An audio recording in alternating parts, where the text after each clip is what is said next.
இனிமே கண்ணை மூடிட்டு கடலை எண்ணெய் வாங்கலாம்.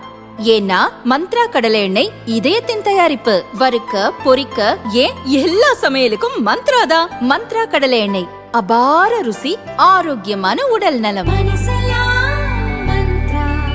2021ல தமிழ்நாட்டில் ஸ்டேட் லெவல்ல 1597 cases were reported for the murder. தூத்துக்குடியில் +2 மாணவி பாலியல் பலாத்காரம் செய்யப்பட்டு கொடூரமாக கொல்லப்பட்ட சம்பவம் தமிழகத்தை உலுக்கி உள்ளது. அதையடுத்து திமுக அரசையும் ஸ்டாலினையும் எதிர்க்கட்சி தலைவர்கள் கிழித்து வருகின்றனர். இதையடுத்து உள்துறை செயலர் தீரஜ்குமார், பொறுப்பு டிஜிபி வெங்கட்ராமன், சட்டம் ஒழுங்கு கூடுதல் DGP Maheswar Dayal, Chennai police commissioner Arun ஆகியோர் நேற்று தலைமை செயலகத்தில் பேட்டியளித்தனர். அப்போது தீரஜ்குமார் கூறும்போது, தமிழகத்தில் 2021இல் 1597 கொலைகள் நடந்தன. அது 2025இல் 1461ஆக குறைந்துள்ளது என்றார். பலாத்கார குற்றங்களும் குறைந்துள்ளது என்றார். 2021ல தமிழ்நாட்டில் ஸ்டேட் லெவல்ல 1597 cases were reported for the murder.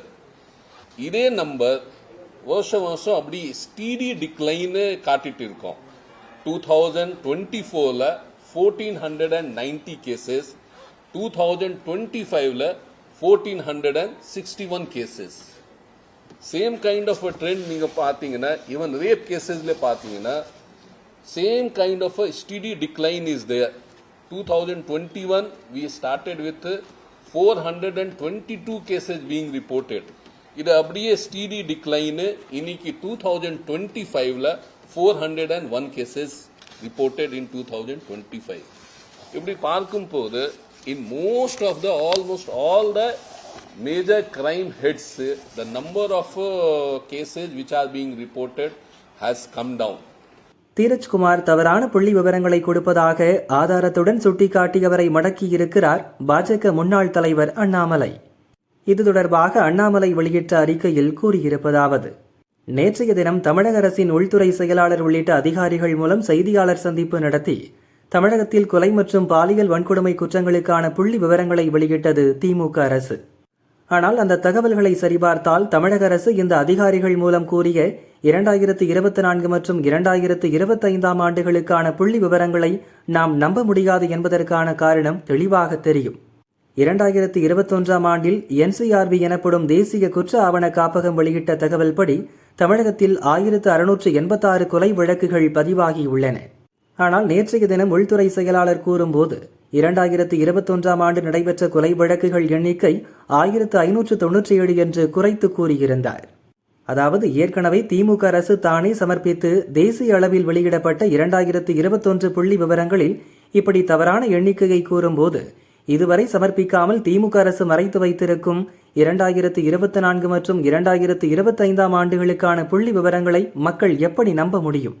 ஏற்கனவே வெளியிடப்பட்ட புள்ளி விவரங்களையே இவர்கள் மாற்றி கூறும்போது, இன்னும் வெளியிடப்படாத 2024, 2025 ஆண்டுகளுக்கான புள்ளி விவரங்கள் உண்மையா என்ற சந்தேகம் எழுகிறது.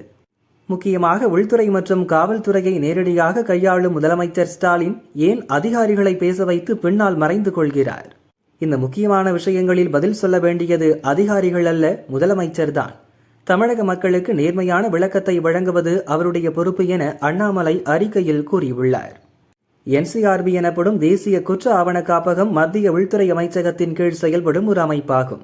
நாடு முழுவதும் நடக்கும் குற்றங்கள் தொடர்பான தரவுகளை மாநிலங்களிடமிருந்து பெற்று மாநில வாரியாக நடந்த குற்றங்களை பட்டியலாக தயாரித்து கிரைம் இன் இந்தியா என்ற தலைப்பில் வருடாந்திர அறிக்கையை வெளியிடுகிறது. அந்த அறிக்கையில் உள்ள புள்ளி விவரங்களின் அடிப்படையில்தான் உள்துறை செயலாளர் தீரஜ்குமார் சொன்னது தவறு என்ற வாதத்தை அண்ணாமலை முன்வைத்திருக்கிறார். உள்துறை செயலாளர் மீது ஆதாரத்துடன் குற்றம் சாட்டும் அண்ணாமலையின் அறிக்கையை பாஜகவினர் சமூக வலைதளங்களில் ஷேர் செய்து வருகின்றனர்.